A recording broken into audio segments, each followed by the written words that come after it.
नमस्कार, मैं खुशी और आप देख रहे हैं आरपीएस समाचार। आइए रुक करते हैं आज की बड़ी खबर की ओर। द्वितीय हिंदुत्व समन्वय एवं विश्व कल्याण हेतु पंचकुंडी श्री विष्णु महायज्ञ का किया जा रहा है आयोजन। आपको बता दें कि जनपद उन्नाव के फतेहपुर चौरासी क्षेत्र के गांव उरैहन खेड़ा स्थित महावीर बाबा हनुमान मंदिर में पंचकुंडी विष्णु महायज्ञ व कथा का आयोजन 17 मई 2024 से शुरू होकर 23 मई 2024 तक चलने वाली विश्व महायज्ञ व कथा में आचार्य आदर्श शुक्ला जी महाराज के द्वारा बताया गया कि धर्म को बचाने के लिए और तमाम प्रकार के सनातन धर्म में अवरोध रोकने के लिए इस कथा और यज्ञ का आयोजन किया जा रहा है। आयोजन बालकृष्ण दास महात्यागी जी ने बताया कि ये यज्ञ और कथा ग्रामीणों के सहयोग से की जा रही है। लोक कल्याण के लिए रिपोर्ट आरपीएस समाचार। हेलो दोस्तों, नमस्कार। आप देख रहे हैं आरपीएस समाचार। मैं हूं इस समय जनपद उन्नाव के फतेहपुर चौरासी क्षेत्र के उरैहन खेड़ा गांव में, जहां पर हनुमान जी का मंदिर बना हुआ है। यहां पर एक यज्ञ का आयोजन किया गया है। सामूहिक तौर पर एक यज्ञ का आयोजन किया गया है। हम यज्ञाचार्य महाराज जी से ये जानना चाहेंगे, जो यज्ञ का आयोजन किया गया है कब से किया गया है और क्या पूरा कार्यक्रम है, कौन करा रहा है और जो यज्ञ किया जा रहा है इस यज्ञ का क्या लाभ मिलने वाला है यहाँ के श्रद्धालुओं को। महाराज जी जो हमारे साथ इस समय मौजूद हैं, जानते हैं।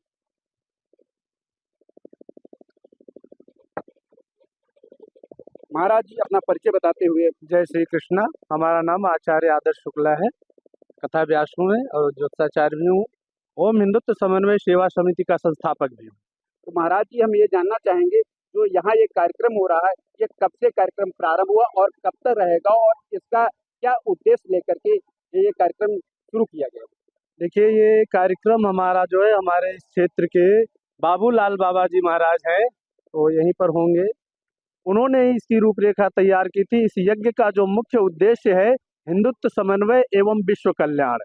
हमारा जाति धर्म से मतलब नहीं। आज देश के अंदर जो हिंदुओं में विघटन हो रहा है उसको एक बनाए रखने के लिए इस यज्ञ का आयोजन किया गया है कि दैव शक्तियों के द्वारा जो हमारे समाज में विघटन है उसको एक किया जाए। और विश्व में जो अशांति फैली हुई है, नाना प्रकार की महामारियों का पीछे हमने सामना किया है और अनेकानेक जो है दुष्प्रवृत्तियां फैल रही हैं समाज में, उनको एकत्र करने के लिए, दुष्परिणामों से बचने के लिए, विश्व शांति के लिए। अभी आपने देखा विदेशों में कई देशों का आपसी कलह युद्ध चल रहा है। इजराइल इत्यादि में गृह युद्ध की संभावना बन रही है और इधर आपका अमेरिका के पास का एक देश है, उसमें विश्व युद्ध की घोषणा तक कर डाली है। तो इन सब की शांति के लिए ये यज्ञ किया जाता है। हम ब्राह्मण बंधु आचार्य और संत जितने भी हैं ये विश्व कल्याण के लिए ही कोई कार्य करते हैं। तो ये विश्व कल्याण की भावना, हिंदुओं के समन्वय, सब में एकता बनी रहे, बराबर किसी में कोई बैर न रहे। क्योंकि हमारी जो संस्कृति है, हमारी संस्कृति का एक ही उद्देश्य है, सर्वे भवन्तु सुखिना, सर्वे सन्तु निरामयाः, सर्वे भद्राणि पश्यन्तु, माँ कश्चित् दुख भाग भवेत्, माँ कश्चित् दुख भाग भवेत्। ऐसी उदार चरित्र वाली किसी भी धर्म की, किसी भी देश की संस्कृति नहीं है जो हमारे भारतवर्ष की संस्कृति है। और इस पर हमारी सरकारों ने भी, वर्तमान सरकार ने तो बहुत ही ध्यान दिया है, हम उनको बहुत धन्यवाद करते हैं। और ये विश्व कल्याण के हेतु ही इस यज्ञ का आयोजन है। ये यज्ञ जो है 16 तारीख से 16 तारीख को इसकी कलश यात्रा हुई थी। यज्ञ का प्रारंभ अग्नि मंथन के द्वारा अग्नि प्रागट्य किया गया था और बड़े बड़े ही वेद पाठी ब्राह्मणों द्वारा इस यज्ञ का आयोजन हो रहा है। और ये सब कुछ वृंदावन से हैं, कुछ बनारस वाराणसी से हैं और मैं स्वयं अयोध्या धाम से हूँ। महाराज जी हम ये जानना चाहेंगे, आप जब से आपने ये कार्यक्रम शुरू किया है अब तक कितने कार्यक्रम आप कर चुके होंगे? मैं वैसे ये हमारा 39वां कार्यक्रम है। 39वां कार्यक्रम है। जी।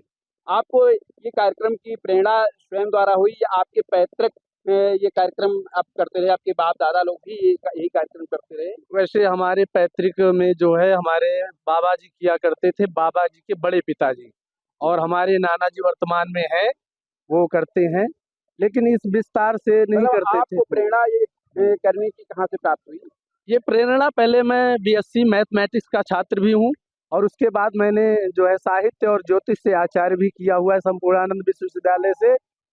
मैंने जो अपने देश के अंदर कई ऐसे विद्वान लोग बैठे हैं जो समाज को तोड़ने का काम करते रहते हैं। केवल अर्थ यानी कि धर्म का दोहन करने की प्रवृत्ति को देख करके मैंने देखा कि धर्म का दोहन लोग कर रहे हैं। कुछ ऐसे हैं जो केवल वेश बना करके ठग बन कर बैठ गए हैं। धर्म को धर्म की दृष्टि से नहीं, कल्याण की दृष्टि से नहीं, भक्ति की दृष्टि से नहीं, केवल उसका अर्थोपार्जन के लिए, ये धर्म रूपी गाय का दोहन करने के लिए कर रहे हैं। ये सब देख करके मेरे मन में बड़ी पीड़ा हुई। और हमारे गुरुदेव महाराज महेंद्र मिश्र जी हैं बिठूर धाम से, इन्होंने प्रेरणा दी। इनके सानिध्य में मैंने साहित्य से आचार्य किया है। अब ये शरीर को त्याग चुके हैं। बहुत ही उदार व्यक्ति थे। इन्होंने अपने जीवन काल में कम से कम हजारों शिष्यों को निःशुल्क शिक्षा दिलाई है। कभी भी इन्होंने किसी भी छात्र से जिसकी स्थिति खराब थी पैसा 1 रुपया नहीं दिया है। आप जो है आम जनमानस को क्या संदेश देना चाहते हैं इस कथा व्यास के उद्देश्य की, मतलब आप कथा व्यास हैं, जी जी। अपने कथा व्यास होने का लोगों को क्या उद्देश्य देना चाहेंगे? लोग क्या करें जैसे कि इन सब चीज़ों से मुक्ति प्राप्त कर सकें और तरह तरह की जो समस्याएं आती हैं उनसे मुक्त हो सकें? मतलब हमारा जी मतलब संदेश संदीप्त जी हमारा संदेश संसार को यही है कि अयम निजा परो वेति गणना लघुचेतसाम उदार चरिता नाम वसुधैव कुटुंबकम। हम जो अपने अंदर समाज में ऊंच नीच जाति पात का जो भेदभाव है इसको मिटाएं और आप सभी आपस में भाईचारे के भाव से रहें। यदि हमारे ऊपर कोई आघात करता है हमारे पड़ोसी पर, तो हमारा कर्तव्य है कि हम उस पड़ोसी की सहायता करें। जब हम अपने दीन दुखी की सहायता करेंगे तो हम स्वयं प्रसन्न रहेंगे। और प्रभु से यही प्रार्थना भी रहती है कि सभी प्रसन्न रहें, सभी प्रसन्न रहें। ठीक, बहुत बहुत धन्यवाद महाराज जी। मेरे साथ इस समय मौजूद थे आचार्य आदर्श शुक्ला जी महाराज, जिन्होंने आप सभी को बहुत अच्छी जानकारी दी और सुझाव भी दिया। इनका मानना है कि जो लोग गलत प्रवृत्ति के हैं उनको भी सुधारें और स्वयं भी सुधारने का प्रयास करें। जी महाराज जी। खबरों में अब तक के लिए बस इतना ही। फिर होगी आपसे मुलाकात ऐसी ही एक और बड़ी खबर के साथ। तब तक के लिए नमस्कार और देखते रहिए आरपीएस समाचार। ऐसे ही लेटेस्ट अपडेट्स के लिए हमारे चैनल आरपीएस समाचार को सब्सक्राइब करें और तुरंत नोटिफिकेशन पाने के लिए बेल आइकन प्रेस करना ना भूलें। अगर आपको हमारी खबर पसंद आई हो तो इसे ज्यादा से ज्यादा लोगों तक जरूर पहुंचाएं।